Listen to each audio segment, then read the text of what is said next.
মানে তাদের পায়ের তলায় যেহেতু মাটি নেই, তারা সন্ত্রস্ত থাকে যে কোনো বিষয়ই।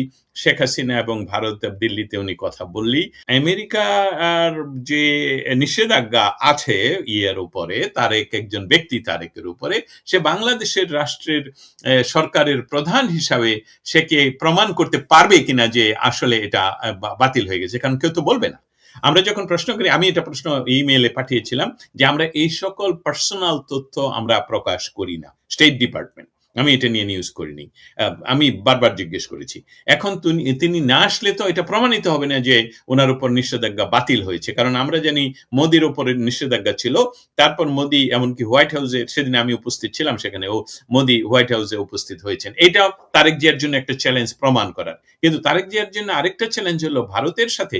আমি জানি তারেক যতটুকুই না ভারত বিরোধিতা, কারণ তারেকের ক্ষমতায়নের একটি অনেক ক্রীড়ানকের মধ্যে, ভারতকে ক্রীড়ানক বলবো না, অনুঘটক বলবো, সেখানে ভারতের সাথে ইচ্ছা করে যে পায়ে পড়ে ঝগড়া করার যে সর্বশেষ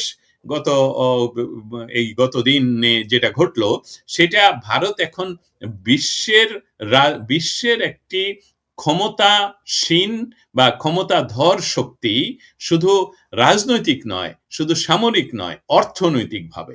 সেখানে যে বৈশ্বিক যে দ্বন্দ্ব চলছে, ব্যবসায়িক দ্বন্দ্ব চায়নার সাথে আমেরিকার, সেখানে আমেরিকা এফোর্ড করতে পারবেই না ভারতকে হারানো। আর ভারত সরাসরি এফোর্ড বলে দিয়েছে সারা জীবন, এটা অনেক ভারতের স্বাধীনতা লাভের পর থেকেই ভারতের পশ্চিমে যে তথাকথিত আজাদ কাশ্মীর রয়ে গেছে, সেই ক্যান্সারই ভারতের জন্য যথেষ্ট। অতএব একটা পূর্বে অস্থিতিশীল দেশ, আমি সরকারও বলছি না, দেশও ভারত এফোর্ড করতে চায় না, এবং সেটার জন্য তারা সব সময় কাজ করে যাচ্ছে।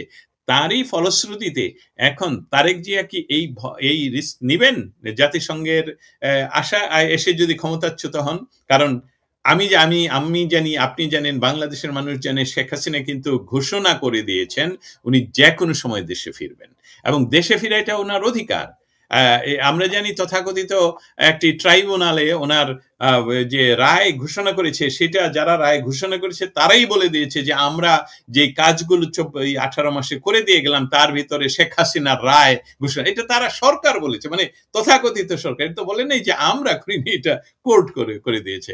অতএব শেখ হাসিনা সহ ভারতের যে ইন্দো প্যাসিফিক জোনে একটি বাংলাদেশ যাতে আরেকটি অস্থিতিশীল রাষ্ট্র না হয়ে ওঠে, তার জন্য সমস্ত কিছুই করবে, এবং সেটা তারেক জিয়ার জন্য একটা বিরাট সংখ্যা। আমি আপনার সাথে সম্পূর্ণ একমত, এবং আপনাকে যারা তথ্য দিয়েছেন তারা নিশ্চয়ই এই সংখ্যার কথাটা সম্পূর্ণভাবে জেনেই কথাটা বলছেন। এবং তারেক জিয়াকে এখন দেখা যাচ্ছে না নিউ ইয়র্কে এবং ওয়াশিংটন ডিসিতে। আমি গত কয়েকদিনে দেখিনি, কারণ সেপ্টেম্বর তো চলে আসলো বলে এখনো পর্যন্ত দেখিনি কোনো প্রোগ্রাম তৈরি করতে তারেক জিয়াকে নিয়ে। ধন্যবাদ। আপনি যে কথাটি বললেন এইটার সূত্র ধরে আরেকটু, বিএনপির মধ্যেও এমনকি যারা সরকারে আছেন, মন্ত্রী পদমর্যাদায় আছেন, এমনও একাধিক জায়গা থেকে কিন্তু একটা গুঞ্জন আছে যে আওয়ামী লীগ হয়তো বা অপেক্ষায় আছে, তারা ডিসেম্বরের কথা বলেছে, শেখ হাসিনা ডিসেম্বরের কথা বলেছেন, কিন্তু এটা কিন্তু আমি বিএনপির ভিতরের ভয়ের কথা বলছি, এটা আমার কথা না। তাদের কারো কারো জায়গায় আশঙ্কা আছে, যেটি তারেক রহমানের কানে পর্যন্ত তারা পৌঁছে দিয়েছেন, যে তিনি দেশের বাইরে গেলে, ওই সময়ে বিশেষ করে যুক্তরাষ্ট্রে গেলে, ওই সময় হয়তো আওয়ামী লীগ ঢুকে যেতে পারে, শেখ হাসিনা চলে আসতে পারেন, আপনি যেটি বললেন। এবং এই আশঙ্কা কিন্তু বিএনপির মধ্যেও আছে, এবং এটি আলোচনা হয় ভিতরে। এইটার সঙ্গে আপনার কোন যোগসূত্র আপনি পাচ্ছেন কিনা? অবশ্যই অবশ্যই এই কথাটা আপনি আমি তুললাম, এবং আপনি এটাকে কোট করাতে আমার ভালো হলো এই জন্যে, এটা কিন্তু আওয়ামী লীগ বলছে না। একটি কথা আপনার সাথে এখানে ক্লিয়ার করে রাখি, শেখ হাসিনা ডেট দেননি। শেখ হাসিনা বলছেন আমি দেশে ফিরবো, আর ডিসেম্বরের মধ্যে। হ্যাঁ, দেখেন তো, ডিসেম্বর তো ডেডলাইন না। উনি ডিসেম্বরের মধ্যে আজকে চলে যেতে পারেন, কালকে চলে যেতে পারেন, উনি যে কোনো সময় যেতে পারেন। আর উনি যদি যান, তাকে তো বাধা দেওয়ার কেউ না। কিছু না। একটা সাধারণ নাগরিককে কেউ সরকার কিন্তু সিকিউরিটির ব্যবস্থা করতে হয়, আর উনি তো শেখ হাসিনা, এটা তো আর ব্যাখ্যার প্রয়োজন নেই যে ওনার সিকিউরিটি, উনি যে কোনো সময় দেশে ফিরবেন, ওনাকে সিকিউরিটি দিতে হবে। তারপরের বিষয় অন্য বিষয়। শঙ্কার বিষয়টা হলো যেটা বিএনপির ভিতরে একটা বিরাট গোষ্ঠী, কারণ আপনি অস্থির থাকেন কখন, যখন আপনি জানেন যে এই বিষয়টা সম্পূর্ণভাবে স্থিতিশীল নয়। আপনি নৌকায় উঠলেন, আপনি যদি দেখেন নৌকা ডুবি ডুবি, আপনার 10 জনের ভয় হচ্ছে না, কারণ দে ডোন্ট কেয়ার। কিন্তু যারা চিন্তা করতে পারে তারা তো শঙ্কায় থাকে। যেমন বাংলাদেশে, এটার সাথে আমি তুলনা করে তারপরেও এটা অন্য একটা সাইড আপনার জন্য দেখি, মানে আমাদের দর্শক শ্রোতাদের জন্য। আমি বাংলাদেশে গেলে বাসে চড়লে আমি আতঙ্কগ্রস্ত থাকি যে কখন জানি বাসটা পড়ে যাবে, কারণ ওনারা যেই বড় বড় বাস, আমেরিকান বা ইউরোপিয়ান বড় বড় বাসগুলোর মতনই, কিন্তু রাস্তা তো সরু, এবং সেই সরু রাস্তার ভিতরে ওনারা যে স্পিড করেন, যে তারপরে গরু ছাগল মহিষ সব আছে রাস্তায়। আমি এই উদাহরণটা দিলাম এই জন্যে, এই এই রাষ্ট্র যে দল চালাচ্ছে বিএনপির এরা জানে যে এটা সরু রাস্তা, আমরা সঠিকভাবে নির্বাচিত সরকার নই, আমাদের জনগণের সাথে সম্পৃক্ততা নেই, আমরা একটা মেটিকুলাসলি ডিজাইন 32 নাম্বার ভাঙ্গার সাথে সংযুক্ত করে ফেলেছে আমাদেরকে একটা বিরাট জনগোষ্ঠী জানে, যে শুধু তাদের অন্ধ সমর্থক ছাড়া, এমনকি তাদের বিএনপিরাও জানে যে 32 নম্বর ভাঙ্গার পিছনে তারেক জিয়া যুক্ত। অতএব এই সার্বিক পরিস্থিতিতে তারা শঙ্কাগ্রস্ত যে তারেক জিয়া স্টেপ আউট সত্যি সত্যি যদি দেশ থেকে এই সেপ্টেম্বরের জন্য করে, তাহলে যে কোনো ঘটনা ঘটতে পারে। এবং আমি এর সাথে সংযুক্ত করে দিলাম একটু আগেই, যেটা রিপিট করছি, যে আমাদের বাংলাদেশের জন্মের সময় থেকে বা আগে থেকে যে একটি পরীক্ষিত বন্ধু রাষ্ট্র, আর অস্বীকার না, আমরা এটা তো বাংলাদেশকে তুলে নিয়ে অন্য জায়গায় বসাতে পারবো না, তারা আমাদের সবচেয়ে বড় নেইবার। অতএব নেইবার ভালো হোক খারাপ হোক, নেইবারের সাথে সুসম্পর্ক না রাখাটা আপনি সম্পূর্ণভাবে আত্মঘাতী, এবং সেটাই আজকে তারেক জিয়া করলেন। পররাষ্ট্র মন্ত্রণালয় থেকে আমরা যেটা জানলাম যে উনি ভারতে যাচ্ছেন না। অতএব সবগুলো সম্মিলিতভাবে তারেক ক্ষমতা হারাতেই পারেন, এবং শেখ হাসিনা যে কোনো সময় বাংলাদেশে ঢুকতে পারেন। এবং আপনার আজকের যে হেডলাইন, তার সাথে আমি অন্ততপক্ষে এটা মিলাতে পারি যে এমনকি উনি যুক্তরাষ্ট্র ভ্রমণ বাতিল করতে পারেন। আমি এই জায়গাটিতে আপনার এই যে নাসিরুদ্দিন পাটোয়ারি, যিনি ডক্টর ইউনূসের যে এনসিপির খুবই বেপরোয়া একজন নেতা, তিনি কিন্তু ইদানিং হাসনাত সারজিদ তারা নিয়মিত এখন বলাই শুরু করেছেন যে এই সরকারের শেষ। এই নাসিরুদ্দিন পাটোয়ারি কালকে না পরশুদিনে তিনি বললেন যে তারেক রহমান সরকারকে আর রাখা যাবে না। তাহলে এই জায়গাটায় হঠাৎ করে ডক্টর ইউনূসকে রাষ্ট্রপতি না করায় কি তারা বেশি ক্ষুব্ধ হলো কিনা, তারাও কিছু করতে পারে কিনা? Thank you. এটা আমার মনে থাকতো না। আপনি অসংখ্য ধন্যবাদ এই বিষয়টা তুলে ধরার জন্য। এটা নিয়ে খুব আমার মানে আমার অনেকগুলো তথ্য আমার কাছে মনে হচ্ছে, আমি জানি, মনে হচ্ছে তথ্যগুলো আসে। সেটা হলো, আসলে বাংলাদেশ রাষ্ট্রটা পরিচালনা, আপনি যাকেই প্রধানমন্ত্রী হিসেবে দেখছেন, পরিচালনা হচ্ছে অন্য জায়গা থেকে। আমরা ছোট ছোট শব্দগুলো ব্যবহার করব, যেমন সেফ হাউসের বিষয়টা, এসবগুলো তাদের তাত্ত্বিক গুরু বা মনস্তাত্ত্বিক গুরু বা গড গুরু, হোয়াটএভার আপনি বলেন, তারা কিন্তু সহ্য করতে পারছে না, তাদের বয়সের কারণে হোক আর কারণে হোক। আপনি কিন্তু বেশিক্ষণ রাখতে পারেন না যে গোপন বিষয়গুলো, এটার জন্য বিরাট হতে হয়, প্র্যাকটিস থাকতে হয়, যে আমি এই কথাটা কখনোই বলবো না। তারা বলে দিচ্ছেন যে কিভাবে কি ঘটলো, 4 জন 6 জন, এবং তাদেরকে মস্তিষ্ক প্রক্ষালন করা হলো কিভাবে, যে তোমরা বলতে হবে যে এখন শেখ হাসিনা। এবং এখানে ওয়াশিংটন ডিসিতে আমি ঢুকে গেলাম একটি গ্রুপের ভিতরে, সেখানে গিয়ে দেখি ওই যে জন ডেভিলভিচ অর সামবাডি, সে ট্রেনিং দিচ্ছে কিভাবে প্রত্যেক 15 মিনিটে শেখ হাসিনার চাই এটা বলতে হবে। সাথে সাথে সে যখন টের পেল, বললো যে আমাদের একজন খুব বন্ধু আছেন এখানে, বাট উই ডোন্ট কেয়ার। আমাকে দেখে এই বিষয়টা হলো, তারেক জিয়ার সরকার আসলে অ্যাপয়েন্টেড বাই এনসিপি তথা আমি যেই দেশে বসবাস করি সেই দেশ দ্বারা। এখন তারা যদি খেপে যায়, তাহলে তারা এখনো পর্যন্ত নিয়ন্ত্রণ করে, কারণ রাস্তায় এখনো তাদের আর্মি রয়ে গেছে, এটা বাংলাদেশের আর্মি নয়। কিন্তু এবং সেখানে যে কোনো সময় এটা ঘটাতে পারে। এখন দুশ্চিন্তার বিষয় হলো আমেরিকার সরকারের সাথে মোদী সরকারের সরাসরি গত ৩-৪ মাসের তথ্য অনুসারে যে আমরা একটা এফোর্ড করতে অস্থিতিশীল রাষ্ট্র ওইখানে আমরা চাই না, এবং এটা আমাদের স্থিতি আনার জন্য আমরা যদি রাশিয়ার সাথে কাজ করতে হয়, চীনের সাথে কাজ করতে হয়, আমরা লোকালি করব। আমেরিকা এটা আবার এফোর্ড করতে পারবে না। আমেরিকা এই এফোর্ড করতে না পারাতে বলছে যে আপনারা কি চান, আমি একদম সহজভাবে বলে দিচ্ছি, আপনারা কি চান। আমরা চাই ওখানে স্থিতিশীল গভর্নমেন্ট, উই ডোন্ট কেয়ার। কিন্তু স্থিতিশীল সরকারের শব্দগুলো আমি আর আপনি কথা বললে, বাংলাদেশে যেখানে ৮ কোটি মানুষ একটি একটি রাজনৈতিক দলকে সমর্থন করে, সেই ৮ কোটি মানুষের রাজনৈতিক দলকে তো আপনি বাদ দিয়ে সেখানে স্থিতিশীল করতে পারবেন না। আজ পর্যন্ত শেখ হাসিনা নিজে প্রতিটি মিটিংয়ে সকাল বিকাল সন্ধ্যায় উনি প্রত্যেকটা মিটিংয়ে ওনার রাজনৈতিক কর্মীদেরকে বলেন তোমরা সশস্ত্র হও না, তোমাদেরকে মেরে ফেলছে ধৈর্য ধরো, তোমার বোনকে র‍্যাপ করেছে ধৈর্য ধরো। আর শেখ হাসিনা যখনই বলবে যে প্রতিহত করো, তাহলে কি অবস্থাটা হবে চিন্তা করছেন। আজকে একটি অনলাইন সভায় আমি ছিলাম বক্তা হিসাবে, সেখানে তারা নিজেরা পারমিশন চাচ্ছে যে মরবো ৩ জনকে নিয়ে মরবো, না হলে ৩২ নম্বরে আমরা একজন যাব, আর পুলিশ আমাদের কয়জন পুলিশ আছে, আমরা ১,০০০ মানুষ এখানে উপস্থিত থাকবো একসাথে, ওরা মারবে আমরা মারবো। এই যে গৃহযুদ্ধের একটা প্রেক্ষিত তৈরি হয়ে আছে, এবং সেটার জন্য জামায়াতে ইসলামের কাছে কিন্তু অস্ত্র নিয়ে তারা রেডি একদম। আমার তথ্য অনুসারে একদম আমি দায়িত্ব নিয়ে বলছি, সেই প্রেক্ষিতটাকে অ্যাভয়েড করার জন্য শেখ হাসিনা যেমন কাজ করে যাচ্ছেন, ভারত সেরকম কাজ করে যাচ্ছে। এখন তারেক জিয়াকে ডিসিশন নিতে হবে যে আপনি এই মুহূর্তে বাংলাদেশের রাজনৈতিক পরিস্থিতি তথা শেখ হাসিনাকে দেশে আসার পথ সুগম করে দিতে হবে।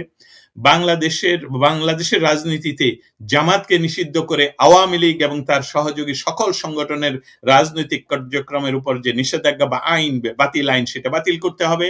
আর সেই সাথে শেখ হাসিনা তথা আওয়ামী লীগের সাথে রাজনৈতিক আলাপে যুক্ত হতে হবে, এবং সেখানে রাষ্ট্র পরিচালনায় প্রয়োজন বোধে নতুন নির্বাচন দিতে হবে। সেটা যদি না হয়, তাহলে এই যে এটা জুজুর ভয় না, এই ভয় শেখ হাসিনা আসবে। এই সরকারকে এই বাস্তবতাটা গ্রহণ করেই স্টেপ নিতে হবে, আপনি কি আসবেন কি আসবেন না।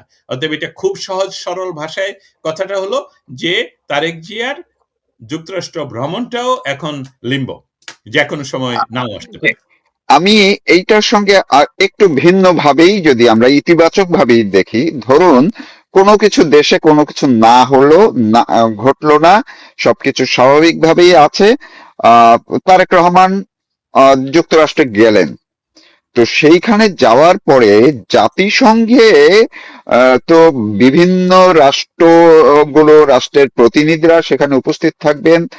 যেই জায়গাগুলোতে বাংলাদেশের বর্তমান পরিস্থিতি সেই রাষ্ট্রগুলোর সবাই জানেন, এবং সর্বশেষ শেখ হাসিনা যে মিডিয়ার মাধ্যমে বিশ্বের কাছে যেই তথ্যগুলো পৌঁছে দিয়েছেন, সেই জায়গায় আপনার তো ব্যাপক অভিজ্ঞতা আছে এই জাতিসংঘের অধিবেশন কভার করার, স্টেট ডিপার্টমেন্ট কভার করার। ওই জায়গায় তারেক রহমান যদি যান, সেই ক্ষেত্রে তিনি কি বাংলাদেশের এই যে আপনি বললেন যে ইস্যুগুলো, এগুলো নিয়ে কোনো প্রশ্নের মুখে পড়তে পারেন? যে এই একটি রাজনৈতিক দলের উপরে কেন নিষেধাজ্ঞা এখনো দেয়া আছে, সেখানে কি এই প্রশ্নের মুখে পড়তে পারেন, যেটি কয়েকদিন আগে জাতিসংঘেরই প্রতিবেদনে আসছে যে বাংলাদেশে জঙ্গিদের ঘাঁটি, আল কায়দার ঘাঁটির তারা উদ্বিগ্ন, সেখানে কি এই প্রশ্নের মুখোমুখি হতে পারেন? সাংবাদিকদেরকে ২ বছর পর্যন্ত কারাগারে কেন বন্দী করে রাখা হলো, কেন এই আদালতটা নিয়ে প্রশ্ন উঠছে, রায় নিয়ে, শেখ হাসিনা সহ অন্যদের রায় নিয়ে প্রশ্ন উঠছে, এই প্রশ্নগুলো কি জাতিসংঘে অধিবেশনে উঠতে পারে? তিনি, আচ্ছা, তারেক রহমান যদি যান, তিনি কি এই প্রশ্নের মুখে পড়তে পারেন কিনা? আমি অসংখ্য ধন্যবাদ। জাতিসংঘকে লক্ষ্য করে তারেকের উপস্থিতি এইভাবে আমি উত্থাপন করব। জাতিসংঘের এজেন্ডায় এই বিষয়টা আলাপ হবে এইরকমটা যাতে আমাদের দর্শক শ্রোতারা না মনে করেন আমরা বলছি। না, অনেক সাইডলাইনেও তো মিটিং গুলো হয়। সাইড লাইনের কথা। অতএব জাতিসংঘের এজেন্ডার বাইরে যে কাজগুলো জাতিসংঘে প্রতি বছর ঘটে সেই ঘটনার একটা হলো যে সাইড লাইনে অনেক দেশের অনেক ইনফ্লুয়েন্সিয়াল গ্রুপ উপগ্রুপ এরা পৃথিবীর বিভিন্ন দেশের বিভিন্ন রাজনৈতিক পরিস্থিতি নিয়ে তার সাইড লাইনে ওনাদের সাথে আলাপ হয়, সেমিনার হয় এবং সেসবগুলো বিশ্ব মিডিয়ায় সমালোচনা হয়। তারেক রহমানের সবচেয়ে আশঙ্কাজনক অবস্থা হলো এই যে সবগুলো প্রত্যেকটা আপনি মেনশন করেছেন। আমি শুধু আপনার মেনশনের সাথে একটা যুক্ত করব যে বাংলাদেশের বিচার ব্যবস্থা সম্পূর্ণভাবে অনুপস্থিত, মানে সেখানে কোনো কাজ হচ্ছে না, বিচার ব্যবস্থা নাই, যেটার যে ফাংশন করে না বলে যে বাংলাদেশে কোনো ধরনের ভিআইপি যাদেরকে 24 মাস ধরে জেলে পুরে রাখা হয়েছে, নট অনলি আওয়ার জার্নালিস্ট, বিচারপতি সহ অনেককে এবং বাংলাদেশের বুদ্ধিজীবী শ্রেণীর অনেককে, রাজনৈতিক নেতৃবৃন্দ আমির হোসেন আমু সহ অনেককে, তাদের জন্য হ্যাঁ বিচার করে রায় দিয়ে তাদেরকে জেলে রাখেন, কিন্তু বিচারিত হচ্ছে না এবং তাদেরকে অতএব সম্পূর্ণ ব্যবস্থাটাই যে বাংলাদেশে কাজ করছে না, এটা একটা। শেখ হাসিনার বিষয়টা আপনি বললেন, ট্রাইব্যুনালের কোনো জুরিসডিকশন নাই এই ধরনের বিচার করে রায় দিয়ে দেওয়া। আবার তাদের পূর্ববর্তী সরকার যেটা ইন্টারিম সরকার, তারাও বলে গেছে যে আমরা রায় দিয়ে এসেছি, এইটার সম্মুখীন হবেন। আর মূলত বাংলাদেশের একটি বাংলাদেশ তথা আমি যদি এই মুহূর্তের বিশ্বের রাজনৈতিক দলগুলোর ইতিহাস একসাথে করি, সেখানে আওয়ামী লীগ একটি অন্যতম পুরাতন রাজনৈতিক দল এবং তার রাজনৈতিক দল হিসেবে যে সমর্থন এখনো পর্যন্ত সেটা বিএনপির চেয়েও বেশি। সেখানে এরকম একটা রাজনৈতিক দলকে আপনারা নিষিদ্ধ ঘোষণা করলেন, এমনকি কমিউনিস্ট উত্তর পূর্ব ইউরোপ এবং রাশিয়াতে কমিউনিস্ট পার্টি কিন্তু নিষিদ্ধ নয়, যদিও তারা দীর্ঘকালীন সময় ধরে এককভাবে কোনো নির্বাচনবিহীনই দেশ পরিচালনা করেছেন। তো সেখানে এটা তো আপনারা কিভাবে নিষিদ্ধ করলেন? এই কথাটা খুব স্বাভাবিকভাবে সংবাদ কর্মীদের মাঝে আসবে। আরেকটা বিষয় বলে রাখি, বিপজ্জনক অবস্থা হলো তারা তো করিডোরে, মানে এটা যখন আমার পাস আসে ভিতরে, আমার সাথে ওনার দেখা হতে পারেই। অতএব সেখানে আপনার মুখ বন্ধ করে, এটা তো বাংলাদেশ না যে আপনাকে কেউ বন্ধ করে দিতে পারবে যে উড়ান। আপনি যদি উনি উত্তর না দিলেও আপনি তো শাউট করে প্রশ্ন করতে পারবেন। হোয়াইট হাউসের পেছনে যেখান থেকে হেলিকপ্টারে উঠেন প্রেসিডেন্ট, সেখানে প্রচন্ড আওয়াজের ভিতরে, আমি ভিডিওটা আপনাকে একদিন দিব শুধু দেখানোর জন্য, আমি চিৎকার করে জিজ্ঞেস করছিলাম যে বাংলাদেশে এই ঘটনা ঘটছে, আপনার মন্তব্য কি? উনি আমার দিকে তাকানো নাই, শুনেনও নাই, বাট এটা তো রেকর্ডেড যে এই প্রশ্নটা ওনাকে ছুড়ে দেওয়া হলো। উনি হয়তো বা পরবর্তীতে ওনার প্রেস কোরেরা ওনাকে দিয়েছেন যে এই ভদ্রলোক দস্তগীর জাহাঙ্গীর বাংলাদেশে সে প্রশ্ন করেছে। তো এই সবগুলো হলো রেকর্ড এবং তার জন্য এই ভীতিটা, সবচেয়ে বড় ভীতি হলো ওনার কাছে কোনো উত্তর নেই। আরেকটা বিষয় হলো যে যেহেতু উনি কথাও বলতে পারে না এখনো পর্যন্ত, মিডিয়াতে শেখ হাসিনা বাংলাদেশ এটাই সংবাদ, বিশ্ব মিডিয়ার কথা বলছি, তারেক জিয়া নামক প্রধানমন্ত্রীর কথাও আসে না। তারা এখনো, আপনি এমনকি চ্যাট জিপিটি বলেন যে অন্য যে কোনো ধরনের এআই কে এখনো প্রশ্ন করলে এখনো বলে শেখ হাসিনা প্রধানমন্ত্রী, তার অর্থ হলো তারা এই তথ্যগুলো প্রতিষ্ঠিত করতে পারে নাই। অতএব আপনার এই মৌলিক প্রশ্নতে ফিরে যাই, তারেক জিয়া বাংলাদেশের পরিস্থিতি নিয়ে ইউরোপিয়ান ইউনিয়নের রাষ্ট্রনায়কদের সাথে, যাদের সাথে ওনার দেখা হওয়ার যদি হয়, তাদেরকে এই প্রশ্নের উত্তর দিতে হবে।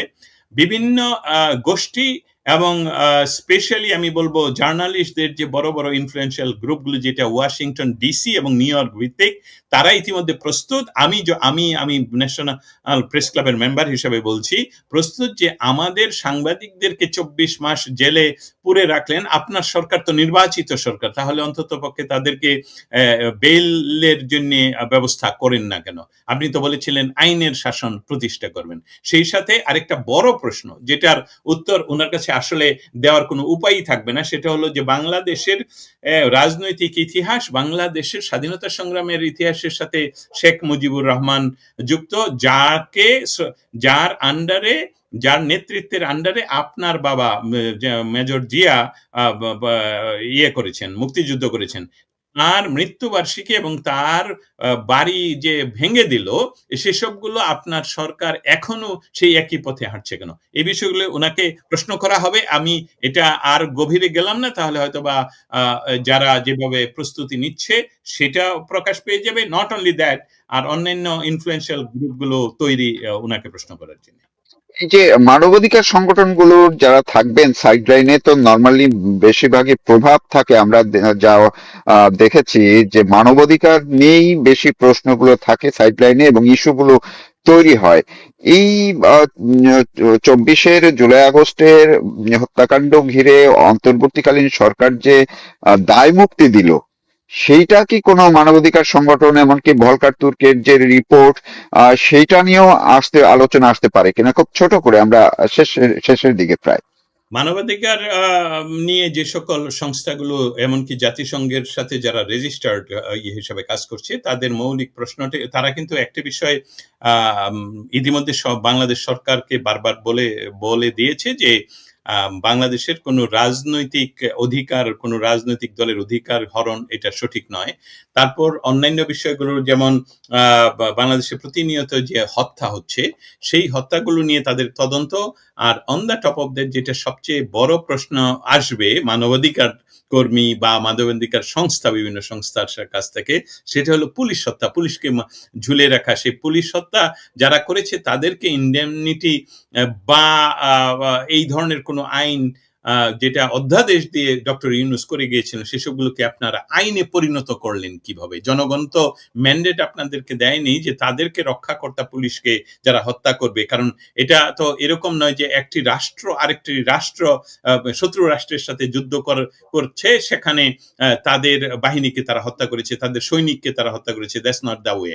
এটা হলো একই দেশের, এটা সরকার হোক, বিরোধী দল হোক, পুলিশ হলো সিকিউরিটির, সেই পুলিশকে হত্যা করা হয়েছে।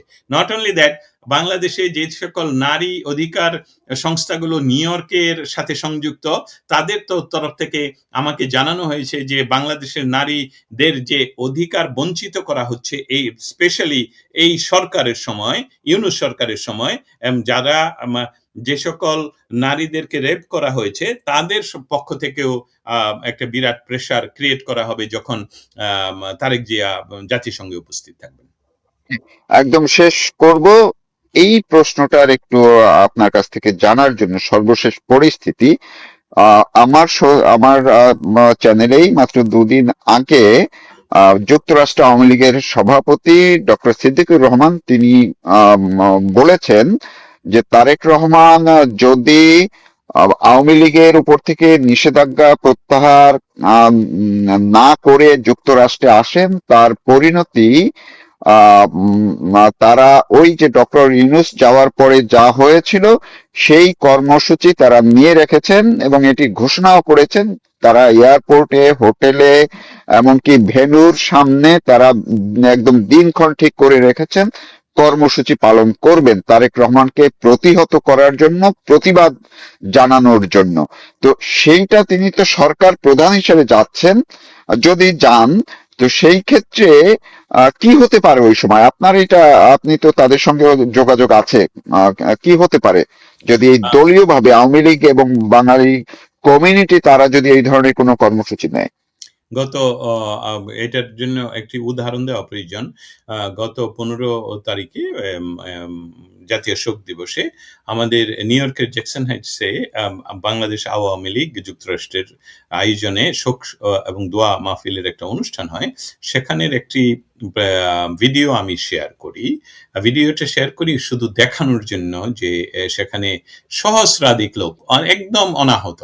এটা এরকম আওয়ামী লীগের বা বিএনপির বা এরকম রাজনৈতিক কর্মসূচিতে ছোট রুমের ভিতরে করে, তাদের নিজস্ব লোকস্বজন আসে, কিন্তু এটা ছিল শত শত মানুষের উপস্থিতি। অতএব এইটা আমার মনে হয় ডক্টর সিদ্দিকুর রহমান, যিনি যুক্তরাষ্ট্র আওয়ামী লীগের সভাপতি, উনি যেটা বলছেন এটার আমি সামঞ্জস্যতা দেখতে পাচ্ছি। ইতিমধ্যে আমার কাছে যে তাদের আমার সাথে যে তাদের কর্মসূচি শেয়ার করেছেন, সেখানে যেখানেই তারেক জিয়া সেখানেই প্রতিহত করা হবে। তারেক জিয়া প্রোটোকল পাবেন, উনার জন্য দুর্ভাগ্য হবে যে হয়তোবা উনি হোটেল লবি থেকে দাঁড়িয়ে হেলো বলতে পারবেন না। কারণ সেখানে কে কোন দলের এটা তো আর গুণে, গুণে ঢুকানো যাবে না। অতএব এটা এমনও ঘটতে পারে আমরা যেটা আপনি মেনশন করেছেন সেরকমও ঘটতে পারে। আর না ঘটার সম্ভাবনা হলো যদি এটা বলি তাহলে তারেক জিয়াকে হাইড করে রাখতে হবে। যেটাকে বলে সরকারি প্রোটোকল দিয়ে এবং জাতিসংঘও তাকে প্রোটোকল দিবে। কিন্তু উনার সাথের সঙ্গীরা তো সেটা পাবেন না। সেটার জন্য আমি মনে করছি যে যুক্তরাষ্ট্র আওয়ামী লীগ এই মুহূর্তে সারা পৃথিবীর মাঝে সবচেয়ে যুক্তরাষ্ট্র আওয়ামী লীগ ডক্টর সিদ্দিকুর রহমানের নেতৃত্বে যেমন কাজ করে যাচ্ছে, এখানে আওয়ামী লীগের অন্যান্য গ্রুপরাও রয়েছে, তারাও সক্রিয়, বিশেষভাবে সক্রিয় এবং তারা পূর্বাঞ্চল, উত্তরাঞ্চল, তারপর দক্ষিণাঞ্চল এই সকল কিছু মিলিয়ে এখানে একটা হৈ হৈ রই রই কাণ্ডের ঘটবে এবং তারা অনেকে ডিক্লেয়ার করেছেন যে প্রয়োজন বোধে আমরা গ্রেফতার হব কিন্তু প্রতিহত আমরা করবই। অতএব কর্মসূচি